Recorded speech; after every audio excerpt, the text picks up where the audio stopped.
welcome to Edwards Greenhouse. We're in the cutting garden today, and I'm super excited to be doing this class. I wish we could do it in person. I miss seeing all of you in class. You should have, at this time, if you're watching this video, you should have your kit at home to create your cut flower arrangement from the garden. So you will be picking up a package like this in brown paper with flowers that are all from our cutting garden here, with the exception of the hydrangeas, which are also locally grown. And then you'll also receive just a quart mason jar. Oh, and some ribbon. When you get your flowers home, you're gonna just open up your little package, and most of the flowers will be processed already for you as far as like removing leaves, but you'll want to watch for that. So at home you'll get out a couple of vases or whatever you've got around, a pitcher or a bucket, and just put clean fresh water, and just room temperature is fine. We don't need to put any preservative or flower food in it per se. The thing that helps flower arrangements live longest is clean water. Just as a note for making all flower arrangements last as long as possible, check the water every day. You can top it off if the water looks nice and clean. If it looks at all like there's floaties or anything off color, then just dump all the water out and replace it. And your flower arrangements will last twice as long that way. Another tip as far as longevity goes for your flower arrangement would be to keep it somewhere cool. So if you take your arrangement and put it right in the sunniest window above your heat vent, it's gonna maybe only live a day or two. But if you keep it somewhere cool, out of direct sunlight, you should be able to get 5 to 7 days or more, depending on the material you're using, out of your arrangement. Okay, so we've got our extra water. You're gonna take the flowers out, kind of separate them, and each of the stems you're going to want to, you'll see me just sort of pulling away extra leaves at the bottom. When we're making our arrangement, we don't want to put any like loose foliage in the water, because that will cause bacteria, which is what we were talking about earlier as far as keeping your arrangement alive as long as possible.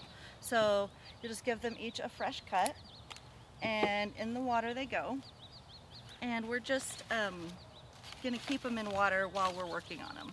So, and when you get them home, it's especially important to get them right into water, because they will have been out of water for a little bit.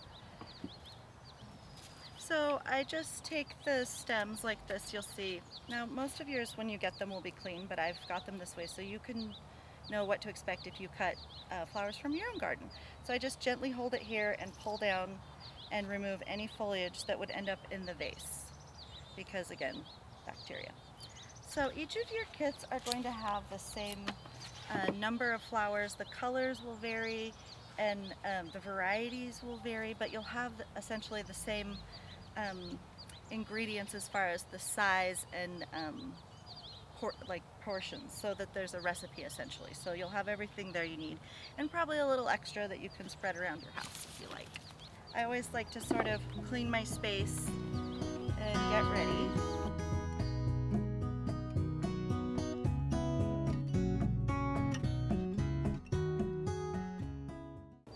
The very first thing we're going to do is start with our hydrangeas, and we're going to build a little framework for this arrangement so that the rest of the flowers, when you put them in, will stay exactly where you want them really easily. We'll take a little time doing that.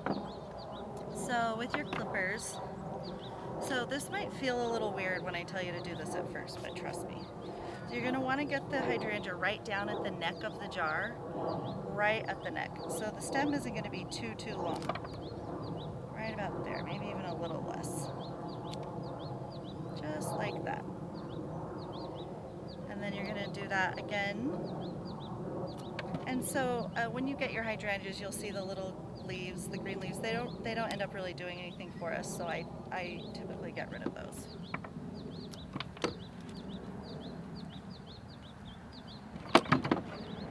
You'll see see, I can go shorter. It's hard to go longer. So I'll test it. If I can see it needs to go just a little bit shorter, then I can give it another little snip.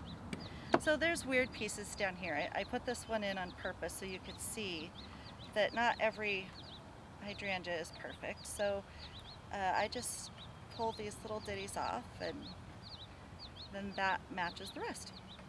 And we don't need these because in order for this to balance, they would end up in the water. So, and we don't want to do that. So there we go. So it's even. You can see that you can't really see from the neck where my stem is entering the vessel, which is important to have that sort of polished look where the flowers are coming out this direction and not straight up with stems that are visible, which wouldn't make sense. Then next we're going to do some greens. So what I'm using is lemon leaf, and it's common. You can get it from us anytime you need it, or you could, if say you're cutting from your own garden and making an arrangement, this could easily be foliage from a tree or shrub, anything you have in your yard. And we don't need a ton of it, so just a little dab will do you. But this is what I'm going to send for you guys. It's really good for practicing. It has a really long vase life, which is nice too. So really, there will be extra, but you should need really 3 pieces. You're gonna, so it's you can flatten crinkled leaves if you find them. It's not wimpy. You can kind of be aggressive with it a little and shape it how you want. Like when it comes to you, if it's sticking straight up and crunchy, you're gonna want to help it go in the direction you want it to go. So once you've accomplished that, you just slide those in between the hydrangeas, like so. And you can see we're starting to create a nice shape here. Then we're going to do a second kind of greenery, which is really a flower, but I like to use it more as a greenery or a filler. So this is called Alstroemeria, or Peruvian lily. There are 2 levels of leaves, some up top by the blooms and some down below. Usually the ones on the lower bracket are not really, like, they can tend to be a little bruisey and beat up. So I will take off any that don't look just right to me. Check yourself about here too, before, like between each step. Is it getting wild? Is it getting too big? The proportions and the longevity of the flowers will be better if you keep it a little bit contained and in proportion to our container. Floral arrangements should be 1.5 times the size of the vessel that you put them in. The human eye just likes that. It creates a nice balance. When it's not, you'll see it and you'll notice it. Something will look off to you, and that's probably what it is. So that space could be filled even by a tiny flower or a bit of foliage. It doesn't mean that there has to be a mass of flowers, which are 1.5 times the size of the vessel, but at least filling out that space in one way or another. And that could be coming out to the sides, or it could be with height. So in our case, we're not really going to do anything super tall, but we're going to bring those bits out from the sides. Okay, so you'll take your Alstroemeria, and Alstroemeria will last forever. It's really, you can find it in any grocery store. It's inexpensive. It has like a 3-week vase life, so it's excellent. So I'm going to tuck that right in by the lemon leaf, which is sometimes also called salal. And just like that. So I don't want it poking way up out. The other thing to note about Alstroemeria is that it will grow up to 3 or 4 inches after you cut it and put it in a vase. So that's another reason I'm tucking it in a little bit short, because I know that it's going to grow a couple of inches, and then these little tight blooms are going to fully bloom out and have their beautiful color. These ones will be yellow. We're going to do a third greenery, and so your kit, you might have explosion grass, or you might end up with some amaranth. I think for today, I think I'll use the explosion grass. No, it changed my mind. Amaranth. So, again, if you have any foliage on the stems, just remove it. So, I'm always, you might notice when I go to put the stem in the vase, I'm not really going like this, straight down at any point. I'm always kind of coming at an angle, and that again is to help the bouquet come out this way instead of being stiff and upright. And this helps the flowers to show their beauty best. So I'm gonna come in just sort of next to the other greenery, but let the amaranth hang down. It has that lovely hanging quality. And this amaranth is called Love Lies Bleeding. And we sell, of course, the pony packs and seeds for this in our annuals department at Edwards. So in the spring, when you're planning your cut flower garden, everything else I'm going to show you can be purchased and at Edwards and grown in your garden. Okay, there's one more. And so this sort of repetition and recipe of 3 each time causes you to turn it a bit, which is nice so that you don't end up with an arrangement that's one-sided. Next, you're going to find in your kit 3 larger flowers that are called focal point flowers. So we're going to go ahead and put those in. Well, you'll have zinnias and dahlias and then additionally some sunflowers and marigolds. So this is a beautiful dahlia that we grew here. We're going to just tuck it right in like that. You don't want to go so short that it's hidden, but you also don't want it out here like this. So we're going to just bring it in right like that. And so because we took time to carefully create the base of our arrangement, the flowers will go in so easily. It's just, you don't have to try very hard.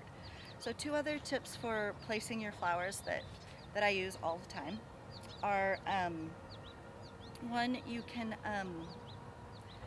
keep your eye on where you want the flower to land, kind of like when you shoot a basketball, you keep your eye on the hoop, not on the ball. So when I'm putting the flower in, I literally just keep my eye on where I want it to land. And you can give stems a little twist like this if they're having trouble going in. And then it really, surprisingly, works quite well. The flower really will land most times exactly where you want it. The other thing you can do is visualize that you're holding your bouquet in your hand and the direction that you would put stems to hit your hand. Like if you come in from the wrong direction, it looks wonky and you won't know why. So if you just envision that hand holding the bouquet and aiming for that spot, it will help you get your flowers out as well as keeping them all going in the same direction. So the marigolds are terrific. These are really tall. I don't know, you can kind of see behind me in this video, they're in the background there.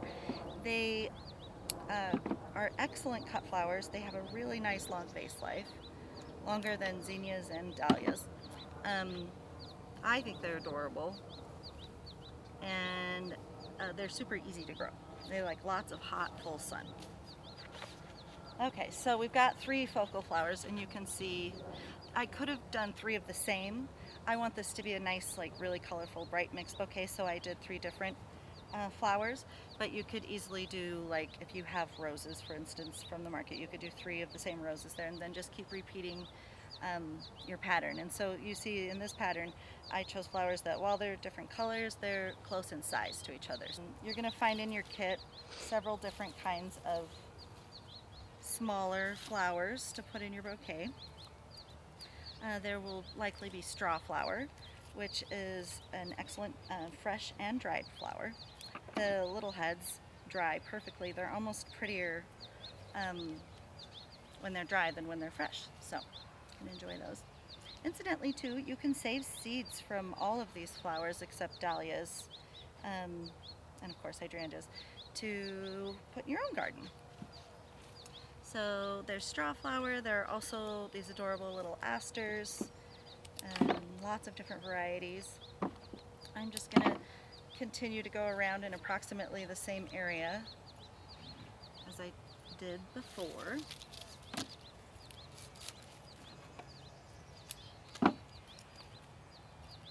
So this one is coming out just a little bit further. You can see that we have like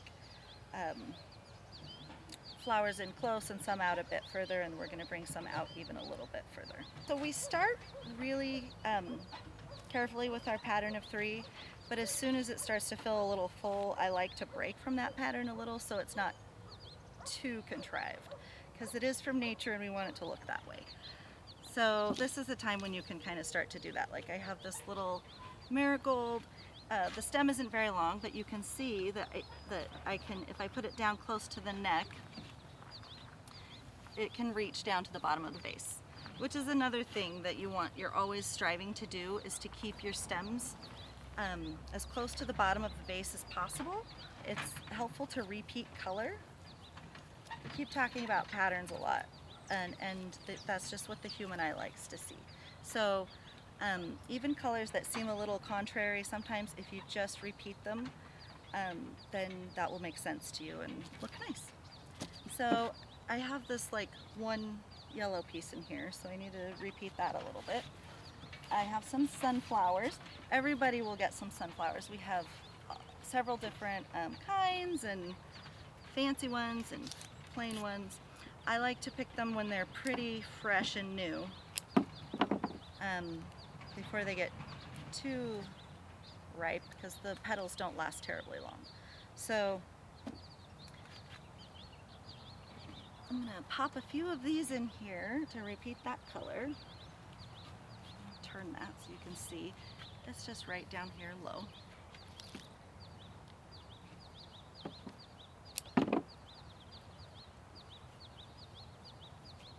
Okay, so to me that makes more sense already to have repeated the color. Oh, I have some snapdragons. Everybody will get some snapdragons.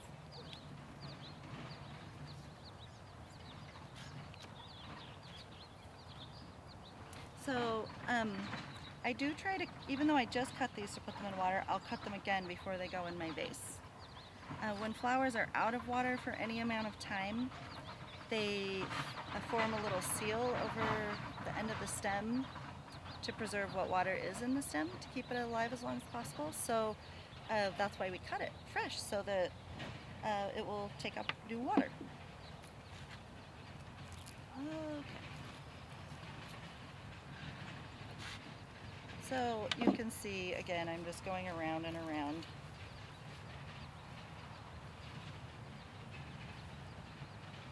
If you have, here, I'll do it on this, flowers with, say, you found a stem like this, and it has this little extra bit of greenery that's coming up, like a nodule from another branch or leaf. I always cut those off, because when you put the flower in the vase, you may want to take it out and rearrange it if it lands wrong. And when you leave bits, any kind of little bits, even if it was much smaller, like as small as like that, when you go to remove it from the vase, it'll catch like a fish hook and you won't be able to get it out. So I always like a nice clean cut. And you'll see florists always cut at an angle. The purpose of that is to provide the largest surface possible to take water up into the flower. So this is called Gomphrena, or globe amaranth. It's adorable.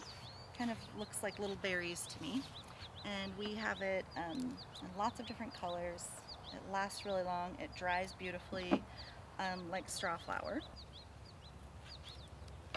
So you can see I let the Gomphrena go out into other further spaces to create the shape I want. A thing I sometimes do is squint my eyes a little so that I can see if there's an area with a glaring void or space that needs a flower. A little squint helps. One other little sunflower trick. So if you have sunflowers from your own garden or the store or whatever, and the petals start to go down, this one's nice and fresh, but if the petals were starting to look a little wimpy, you can pull them off, and they actually sell these to florists at like the professional wholesale markets, and they're called they call them green sunflowers, and they look really cool. And I mean, this is going to last forever. It's almost going to dry exactly like that. So you can enjoy your sunflower in your arrangement. If it begins to wilt, you can pull the petals off and continue to enjoy it that way. So, green sunflower. Just stick that in there, why not?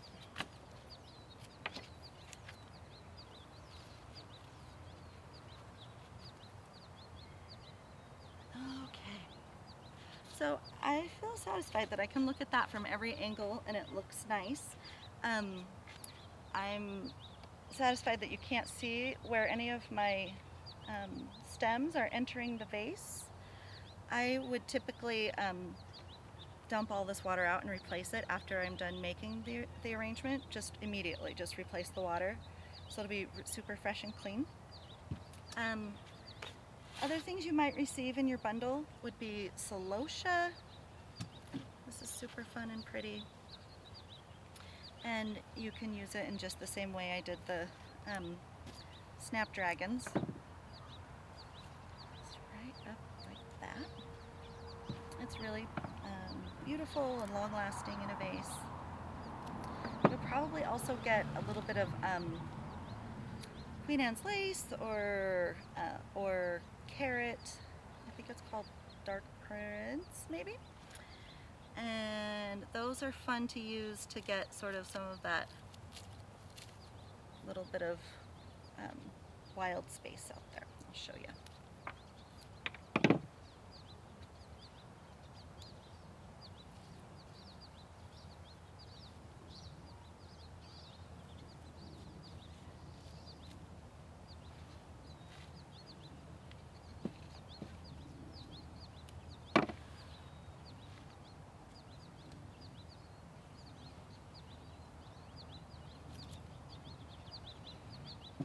And I always kind of feel, oh look, see, I missed one.